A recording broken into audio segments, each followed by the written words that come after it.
حبايب قلبي كتاكيت ودكاترة تالتة ثانوي. أخبار حضراتكم إيه؟ معاكم مستر محمد الشرنوبي، وإحنا بإذن الله نكمل النهاردة الحل بتاعنا. زي ما إحنا عارفين إحنا بنحل حاليا على الهرمونات، ويعني لو أنت متابع الفيديوهات اللي فاتت فأنت خلاص فاهم اللي أنا هقول لك في أول الفيديو. روح اتفرج على الفيديو، وأنت بعد ما تحل ما تبتديش تتفرج على الفيديو إلا بعد ما تحل الأول، وتعالى راجع معايا عشان تقدر تستفيد الاستفادة الكاملة بإذن الله من الحصص اللي احنا بنقدمها دي. طيب النهاردة احنا جه الدور ان احنا نحل على الغدة الكظرية، فبدون يعني ما نضيع وقت تعالى كده نسمي الله ونخش في السؤال الأول. السؤال الأول بيقول لحضرتك: أي الهرمونات التالية لا يؤثر في عمليات الأيض؟ الأول كده خلينا نعرف يعني إيه الأيض نفسه. الأيض دوت بيتقسم لجزئين أو لشقين، جزء اسمه الهدم وجزء اسمه البناء، وشرحناه قبل كده واتكلمنا عن تفاصيل الفرق ما بين الهدم والبناء، وقلنا إن الاتنين مع بعض لو قسمت الهدم على البناء بيديك حاجة اسمها معدل الأيض أو البي ام اي أو البي ام ار اللي هو البيزل ميتابوليك اندكس أو معدل الأيض الأساسي. هنا بقى بيقول لك ايه اللي لا يؤثر على عمليات الايض. الثايروكسين كان بيأثر لك على الايض الاساسي،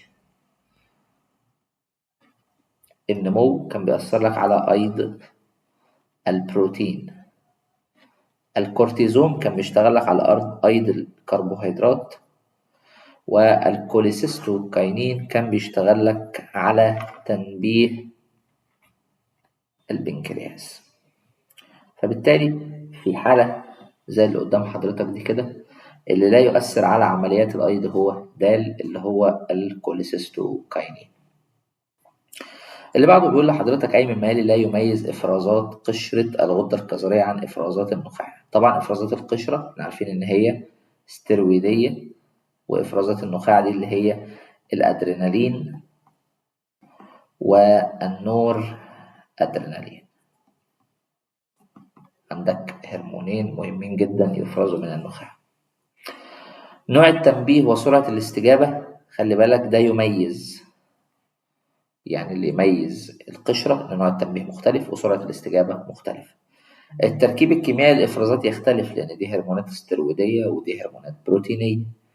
الشكل التشريحي يختلف في الحالتين الاتنين، ده تشريح وده تشريح من حيث القشرة أو من حيث النخاع.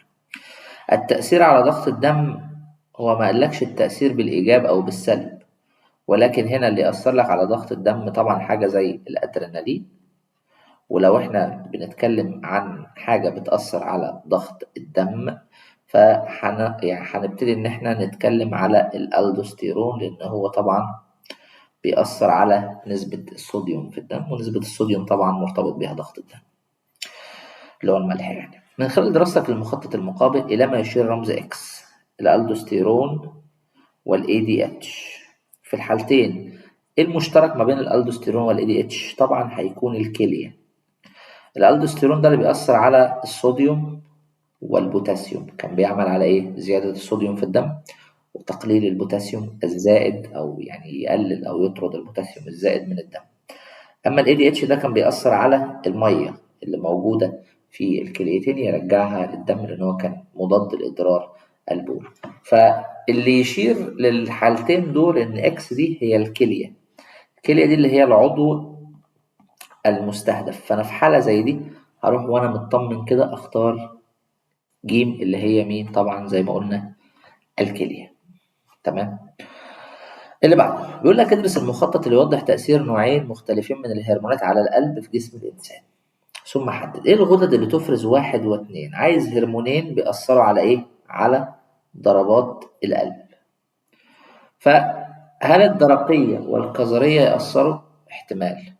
الدرقية من حيث الثايروكسين، والكظرية من حيث الأدرينالين. طب البنكرياس لا ده كان بيأثر على السكر. الاثنى عشر والمعدة لا. الدرقية الجار درقية لا، لأنها بتأثر على الكالسيوم، فهيبقى الدرقية والكظرية. السؤال يعني ممكن نقول إن هو مباشر شوية. تمام. يعني ما حطلكش اختيارات اللي هي تعكننك. انا لو انا عايز اعكننك هحط لك اختيارات غير دي بكتير يعني. المخطط التالي يوضح التغير في حجم الخصيتين لدى أحد الأشخاص منذ الولادة حتى سن 30. ادرسوا جيدا ثم أجب. إيه اللي يصف الحالة المرضية اللي يعاني منها الشخص ده؟ الشخص ده جه عند السن ده وحجم الغدد الجنسية ابتدى يزيد، وصل للحجم الكامل تقريبا عند سن كام سنة؟ عند 20 سنة. حلو. طيب الشخص ده كده ايه اللي يصف الحالة المرضية اللي يعاني منها الشخص ده؟ خلي بالك هو بعد سن ال30 ابتدى، او عند سن ال30 ابتدى الايه؟ يعني من بعديه كده وانت نازل ابتدى حجم الغدد الجنسية يحصل فيه ايه؟ ضمور. ابتدى يحصل فيه ايه؟ ضمور. فاللي يؤدي عندي المرض اللي يؤدي لضمور الغدد الجنسية في حالة تورم القشرة أو قشرة الغدة الإيه؟ الكظرية. فقشرة الغدة الكظرية إذا حدث لها تورم تؤدي لضمور الإيه؟ الغدد الجنسية المختصة. معلش بقى يا جماعة، انتوا يعني احنا أهل يعني، بس الجو حر شوية يعني قلنا نشغل المروحة. المهم نكمل. بيقول لحضرتك إيه اللي يعد وجه للشبه بين الهرمون س والهرمون ص على الترتيب؟ طيب بص يا سيدي، ايه هو الهرمون س وايه هو الهرمون ص؟ يعني الكلام واضح وانا لسه قايل لك المثال ده من شويه. اللي بيأثر على H2O ده هيبقى مين؟ ال ADH. هرمون مين؟ ال ADH. اما اللي يأثر لك على نسبة البوتاسيوم والصوديوم فده كده هيبقى مين؟ الدوستيرون. الدوستيرون او الدوستيرون. ايه بقى وجه للشبه؟ ان الاتنين بيحافظوا على الاتزان الداخلي للجسم، ولا الذوبان في الماء ولا الحفظ؟ طبعا احنا هنختار جيم ونبص على الباقي. مصدر الافراز مختلف. ال ADH بيتفرز من منطقة تحت المياد من خلال عصبات مفرزة، اما الالدوستيرون بيتفرز من قشرة الغدة الكظرية. حلو. الذوبان في الماء، الالدوستيرون دهني اما ال ADH بروتيني، فبالتالي مش نفس الذوبان اللي لو عايز تشابه. ها طيب زيادة معدل ضربات القلب ال ADH ممكن يأثرك على ضغط الدم من حيث الأوعية الدموية وليس ضربات القلب.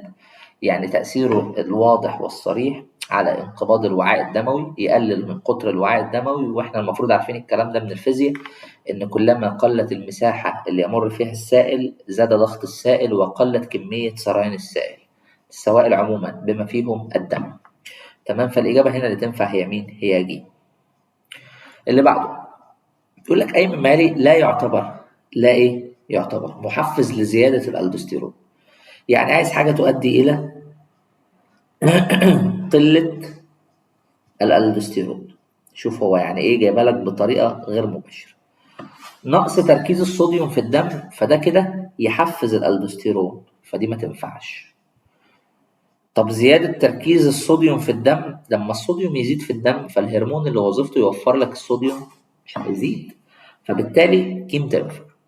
بص على الباقي. زيادة تركيز البوتاسيوم في الدم، لو البوتاسيوم زاد في الدم فالجسم كده يميل ان هو يطرد البوتاسيوم الزائد، فهيحتاج مين؟ الدوستيرون، فبالتالي دي تزود لك الالدوستيرون فما تنفعش. زيادة ال ACTH، زيادة ال ACTH اللي هو الادرينال كورتكس تروبيك هرمون، اللي هو الهرمون المحفز لقشرة الغدة الكظرية، فيبتدي يزود لك افراز الالدوستيرون. ففي حالة زي دي الالدوستيرون يعمل ايه؟ يزيد، فبرضه دي ما تنفعش. انا عايز حاجة تؤدي الى قلة الايه؟ الالدوستيرون، يبقى اروح اختار مين؟ جيم وانا مطمن. المخطط المقابل بيقول لك ده A ودي وسي 3 هرمونات. B هو عضو B ده كده عضو ماشي. E ده سائل، وقال لك السائل ده غالبا يحمل تركيز منخفض من الجلوكوز، فممكن يبقى ده كده البول، لان اللي عندنا اللي بينتج سائل ممكن يبقى فيه نسبة جلوكوز البول. ايه هو دي؟ ايه الهرمون دي اللي يؤثر على العضو؟ طبعا اللي بيطلع البول عندي في الحالة دي يبقى العضو ده هو مين؟ العضو ده كده هو مين؟ الكلية. طيب تلاقي عندك سهمين، واحد رايح للكلية دايركت واللي رايح للكلية مباشر، ده كده اللي رايح للكلية مباشر، خلينا نعمله بلون أوضح. اللي يروح لك للكلية مباشر ده كده مين؟ ده كده واضح جدا إن هو هرمون الإيه؟ عايزين نخلوها كبيرة شوية. أيوه ماشي، ده كده هرمون مين؟ ال ADH. اللي يروح للكلية بصورة مباشرة هو الإيه؟ ال ADH. طب مين اللي يروح ينبه حاجة تروح للكلية؟ ده كده يبقى ال ACTH. ودي ده هو الالدوستيرون، لان ال ADH ما بيأثرش بطريقة غير مباشرة. ففي حالة زي دي تستنتج ايه بقى عن دي اللي هو بيحتاج ان هرمون يروح ينبه. ده كده يبقى هرمون معدني اللي هو مين استنتجناه؟ الالدوستيرون. يبقى انا الفكرة هنا بتاعت السؤال ده ان انا ابقى عارف مين يأثر لي على الكلية بطريقة مباشرة؟ ال ADH. مين يأثر لي على الكلية بطريقة غير مباشرة؟ هيبقى الايه؟ الالدوستيرون. ففي حالة زي دي يبقى هو هرمون معدني. اللي بعده بيقول لك كيف يؤثر الكورتيزون على الغدة النخامية؟ يزيد من إفرازات النخامية؟ لا. خلي بالك في نقطة لازم تاخد بالك منها. الكورتيزون ده خاضع للنخامية عن طريق مين؟ ال ACTH. ولازم تبقى انت راجل كده عندك فهم للموضوع. يعني لو انا عندي هرمون، الهرمون ده خاضع لغدة، لو الهرمون ده اشتغل او زاد هل كده الغدة محتاجة تحفزه؟ لا. فبالتالي لازم ابقى فاهم نقطة زي دي. في حالة زيادة الكورتيزون فده كده هيقلل من ال ACTH. لو الكورتيزون زاد او وجد فتأثيره على ال ACTH تأثير سلبي، لان هو ان وجد فانا مش هحتاج احفزه، مش هحتاج الهرمون المحفز. جميل. ففي حالة زي ديت ليس له تأثير طبعا، ما تنفعش. زيادته تقلل من أحد أو إفراز أحد الهرمونات النخامية طبعا اللي هو مين بالأخص ACTH. يثبط الأكسيتوسين، هو ملوش دعوة بالأكسيتوسين، فما قدامكش غير مين اللي تختارها؟ ب، اللي هو زيادة الهرمون الكورتيزون ده هتقلل من إن ال ACTH يتفرز، تقلل لك من إفراز ال ACTH، لأن ببساطة دي كده تخضع لآلية الرجعة السلبية. اللي بعده بيقول لك أي الهرمونات لا يختلف تأثيرها بين الذكر والأنثى. ال FSH يختلف لأن ده هرمون جنسي، ال H يختلف، أكسيتوسين يختلف، ال ACTH في الحالتين منبه لقشرة الإيه؟ القذرية. يبقى سواء أنا في الذكر أو في الأنثى في الحالتين عندي تنبيه لقشرة الغدة القذرية. بغض النظر طبعا عن الهرمونات الجنسية اللي ممكن تطلع، أنا بكلمك إن ال ACTH موجود.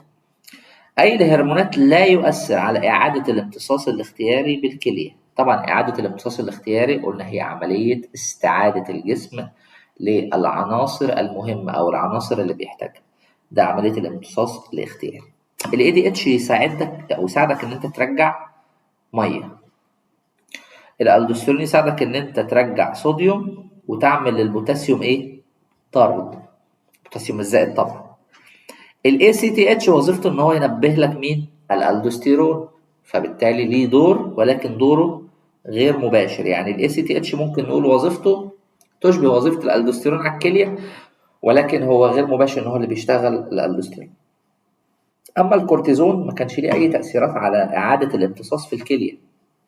الكورتيزون والكورتيكوستيرون كانوا شغالين على ايض المواد الكربوهيدراتية، فبالتالي مش هنختار. السؤال اللي بعده بيقول لحضرتك ما النتائج المتوقع حدوثها عند زيادة مستوى الصوديوم في الدم ونقص مستوى البوتاسيوم في الدم؟ لو الصوديوم زيادة في الدم هل انت كده محتاج الدوستيرون؟ لا. بص، الالدوستيرون وظيفته ان هو يجيب لك صوديوم، لكن لو انت عندك صوديوم هو مش هيفيدك، فبالتالي انت عايز الدوستيرون ايه؟ قليل. عايز الدوستيرون ايه؟ قليل. طيب هل ال ACTH هيبتدي ينبه الالدوستيرون؟ لا يا حبيبي، انت عندك صوديوم، يعني انت لا محتاج ال ACTH يبقى شغال ولا محتاج ان الالدوستيرون يبقى شغال. ففي حالة زي دي ال ACTH برضو هيقل، فلما يقل هيقلل الالدوستيرون، فانت عايز الاتنين ايه؟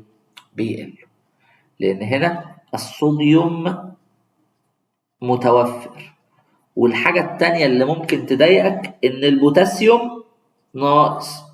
فخلاص كل حاجة تخلي ال ACTH والألدوستيرون يشتغلوا مش موجود. تمام؟ اللي بعده أي العبارات ليست، خلي بالك إيه من ليست وما عدا والحاجات دي بالله عليك عشان بتوقع ناس يعني. اللي ليس أو ليست متوافقة مع عمل أحد الهرمونات المعدنية، اللي هو مين الهرمونات المعدنية اللي إحنا أخدناها؟ الألدوستيرون. عايز حاجة مش متوافقة مع الألدوستيرون. كلما زاد مستوى الصوديوم في الدم قل افراز الالدوستيرون، وانا لسه شارحها لك في السؤال اللي فات. انت لو عندك صوديوم والهرمون ده وظيفته ان هو يجيب لك الصوديوم، انت مش محتاج الصوديوم. كلما زاد مستوى البوتاسيوم في الدم زاد افراز الالدوستيرون، والكلام ده صح و100 100، لان ببساطه البوتاسيوم ده يعمل لك مشكله. ما هو البوتاسيوم لو زاد فمعنى كده ان ببساطه احنا محتاجين نطرده، فمين اللي هيطرده؟ الالدوستيرون. فالكلام ده صح و100 100 يتفق، وعايز ليست متوافقه. كلما زاد إفراز الألدوستيرون في الدم قلت كمية البوتاسيوم في الدم. الكلام ده صح، وده لو قريت الب وج هتلاقيهم نفس الحاجة. كلما زاد إفراز الألدوستيرون في الدم قلت كمية الصوديوم في الدم، لأ.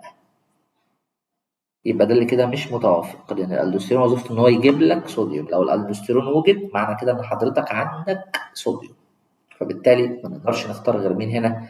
دال هي اللي إيه؟ لا تتوافق. يعني صح ولا غلط؟ غلط.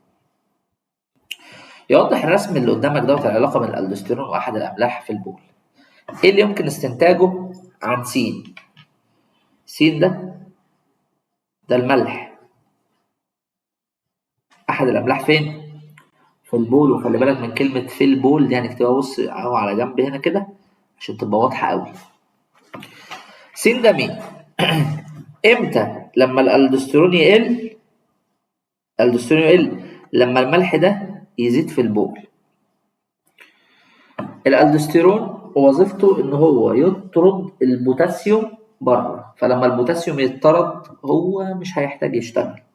ففي حالة زي دي ده كده عبارة عن تركيز البوتاسيوم في البول. مبدئيا كده لا كالسيوم ولا يود، لأن دول مش التركيزات أو مش دول المعادن اللي الألدوستيرون بيأثر عليها. يبقى س هو كده ده ملح البوتاسيوم، ولما يزيد في البول معنى كده أنا طرد. هل الالدوستيرون هيحتاج يشتغل؟ خلاص انا عملت شغل، انا طردت لك البوتاسيوم، معنى كده ان انا رجعت لك اكيد صوديوم. ففي حاله زي دي الالدوستيرون ما يحبش ان هو يشتغل او تلاقي تركيزه قليل. اللي بعده بيقول لك الشكل المقابل يوضح وظيفه اثنين من الهرمونات في الجسم وتاثيرهم على عمليه اعاده الامتصاص. درسوا جيدا ثم اجب عن السؤالين. حلو. ايه اللي وجه الشبه بين الهرمون الف والهرمون ب؟ طب هو ايه الهرمون الف والهرمون ب؟ هرمون الف ده شوف بص بيرجع ماده لفين؟ للدم، ماده واحده. اللي بيأثر على حاجة واحدة ده يبقى بيأثر على المية اللي انت أخدته اللي هو هرمون ال ADH. يبقى هرمون ألف ده ADH. طب بص ب بيرجع مادة للدم وبيطرد مادة في البول، يبقى اللي راجع للدم ده الصوديوم، واللي طالع في البول ده البوتاسيوم، والهرمون ده هو الألدوستيرون. شوف كل أفكار الألدوستيرون جميلة قوي. في حالة زي دي إيه وجه للشبه ما بين ألف وب؟ العضو المستهدف. في الحالتين بيأثروا على مين؟ على الكلية. في الحالتين يأثروا لك على مين؟ على الكلية. ايه اللي يحصل لمعدل عمليتين اكس وواي عندما يزداد الهرمون ب في الدم؟ اكس احنا اتفقنا ان اكس ده مين؟ الصوديوم، وواي ده مين؟ البوتاسيوم. ده كده عملية اكس دي عملية دخول الصوديوم للدم، وواي دي عملية التخلص من البوتاسيوم الزائد في الدم. لو الالدوستيرون زاد، احنا قلنا هرمون ب ده مين؟ الدوستيرون. حلو. فيحصل ايه؟ قال لك يزداد معدل اكس، الصوديوم يعلى في الدم، تمام؟ لان لك ايه في الدم، وواي يقل فين؟ يقل في الدم. فبالتالي يزداد اكس ويقل واي. طيب انا بقى ممكن اجيب لك السؤال ده ازاي؟ لو انا قلت لك ايه اللي يحصل لدول لو زاد الهرمون الف. هرمون الف اللي هو مين؟ ADH. ايه اللي يحصل لو الالدوستيرون ما تدخلش؟ يعني انت عملت تحليل دم او شغلك دلوقتي على ADH، لو انا رجعت ميه للدم هيحصل ايه؟ تركيز الاملاح ككل هيقل. فلو كنت قايل لك في السؤال ده، بص سؤال خبيث قوي، لو حطيت لك الف كنت هتختار لي مين؟ دال. كنت راح اختار مين؟ دال، لان لما الميه ترجع كل الاملاح او تركيز الاملاح كلها هيحصل فيه ايه؟ هيقل.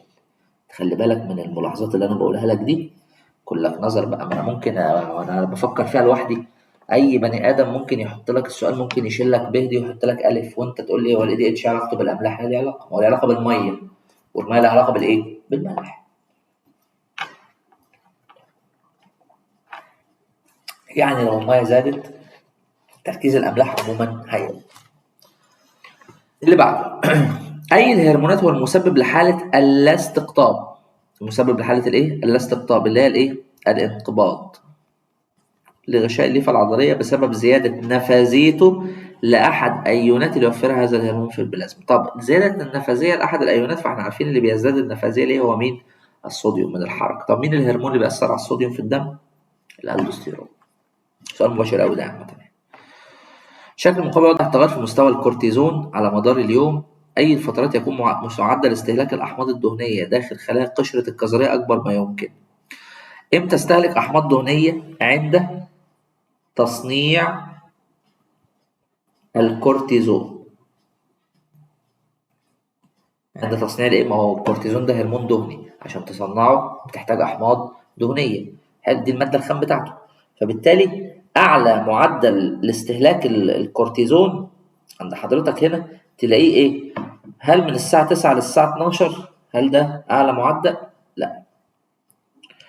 هل من الساعه 6 صباحا للساعه 9؟ هل ده كده؟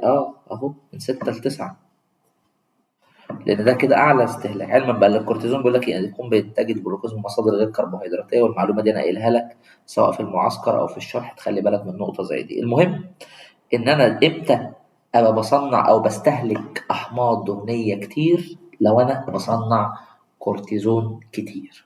تمام؟ طيب اللي بعده بيقول لحضرتك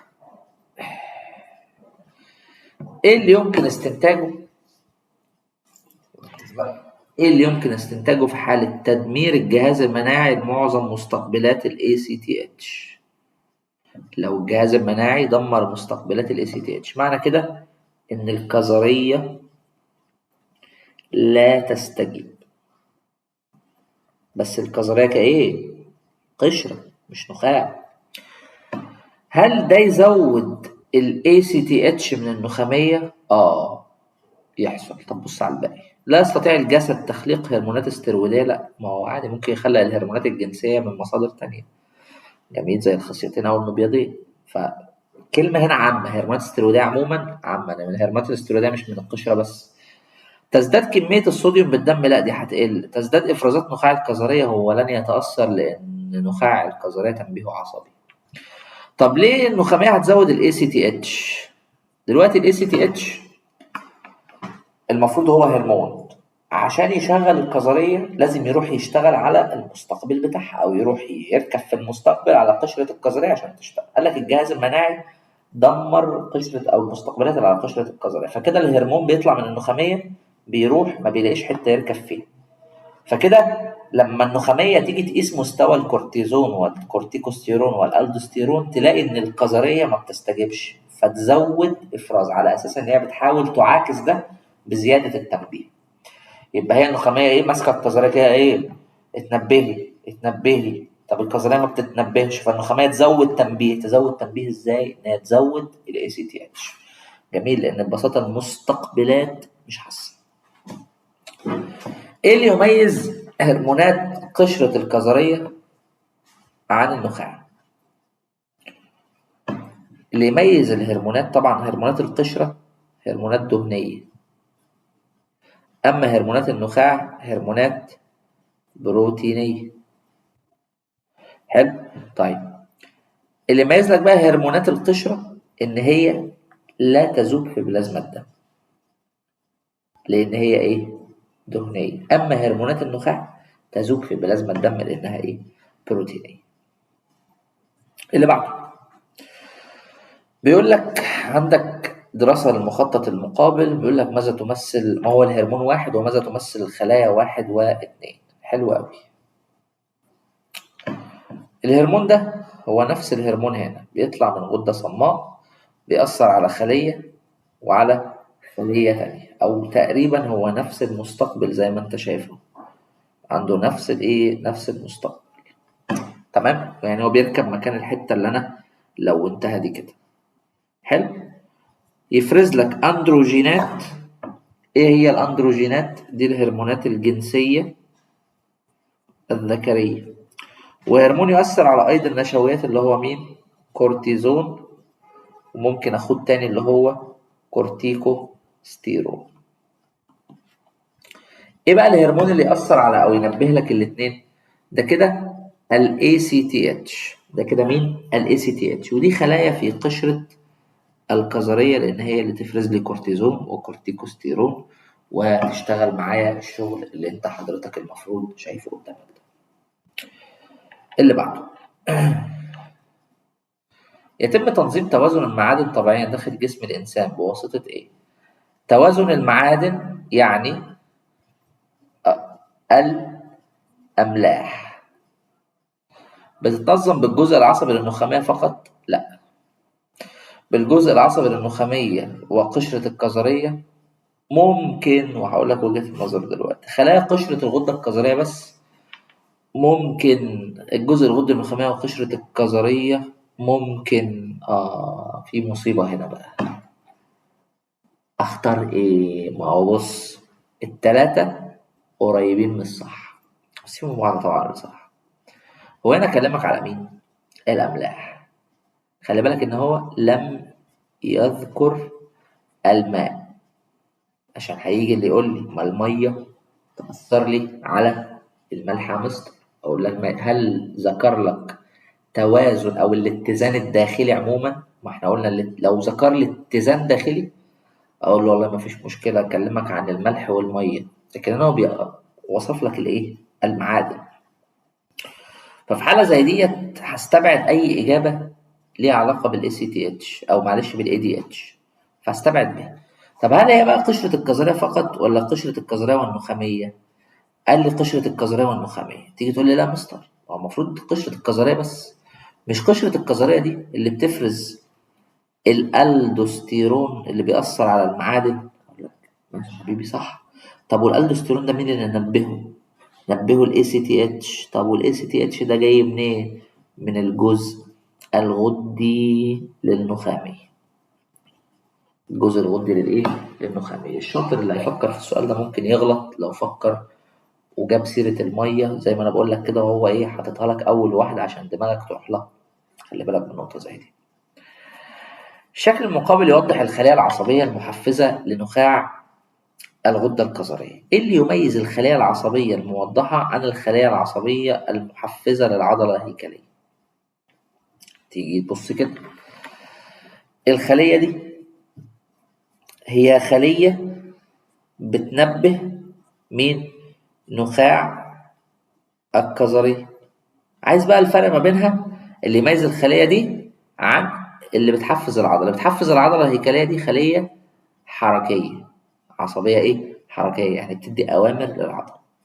تعتبر خلية حسية ولا حركية؟ والنتيجة المترتبة على التحفيز ولا آلية التحفيز؟ كده كده آلية التحفيز تنبيه عصبي. التنبيه العصبي واحد. هل هي خلية حسية؟ هل بتستقبل مستشعرات عصبية؟ لا. هل هي خلية حركية بتدي أمر بالحركة؟ لا. بس اللي يميز الخلية النتيجة المترتبة على الإيه؟ على التحفيز.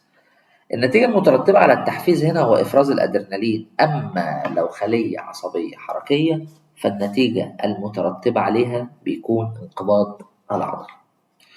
جميل. في مشكلة كده في الكلام ده، فتخلي بالك برضو من النخاع التنبيه العصبي بتاعه، لأن هو متشابه مع التنبيهات العصبية بتاعت العضلة الهيكلية. فكرة جميلة وحلوة يعني. جميل. طيب الحصة دي كده انتهت. يعني أنا كده وصلت للجزئية اللي أنا حليت فيها على قشر أو الغدة الكظرية كقشرة ونخاع. يعني في الفيديو اللي بعده على طول هتلاقيني ببتدي أحل في البنكرياس، بس خلينا كده منظمين إن إحنا كل غدة بنمسك الأسئلة بتاعتها نحل عليها عشان يبقى معاك مرجع لو أنت عايز تقسم وقتك وتقسم حلك وتقسم مذاكرتك. يبقى أنت كده الفيديو ده بالنسبة لك انتهى. عايز تكمل فأنا هقفل الفيديو ده وهتلاقيني نزلت كده وبكمل في البنكرياس، هبتدي فيديو جديد. تمام. فالفيديو اللي بعده هبتدي ان انا احل على البنكرياس. فيعني يا ريت تبقى انت راجعت قذريتك، غدة القذرية، قشرة ونخاع، حليت ودخلت بصيت وعرفت غلطاتك. طبعا لو انت وقفت في اي سؤال عايزك تكتب لي تحت في الكومنتات او تبعت لي عادي، وانا كده كده اسئلتكم هرد عليها في الحصه. يعني انا لو ما عرفتش ارد عليك هتلاقيني كده من الحصه اللي جايه ان شاء الله حاطط التليفون كده وبفتح الكومنتات واقرا الاسئله اللي بتقف مع حضراتكم. جميل. اشوفكم باذن الله في الحصه اللي جايه، واتمنى ان انتوا تفضلوا كده طلبه شطار يعني، وعندكم عزيمه وعندكم يعني ممكن نقول ان انتم مستحملين ان انت بتحل.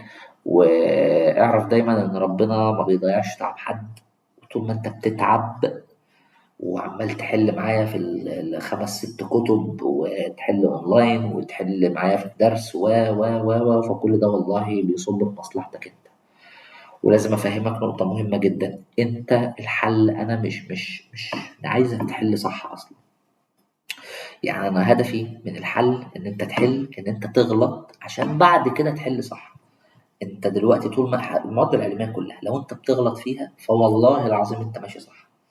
انت ماشي صح، انت بتتعلم، بتغلط غلطه ما غلطتهاش قبل كده. ما انت لو بتغلط في نفس الغلطه تبقى حمار ما تنبسطش جامد يعني. بس انا بكلمك عموما، لو انت كل غلطاتك افكار جديده فدي نقطه كويسه جدا، لازم تستمر واعرف ان انت باذن الله ماشي صح، وربنا ان شاء الله ما يضيعش تعبكم. واشوفكم باذن الله الحصه اللي جايه. بالشفاء.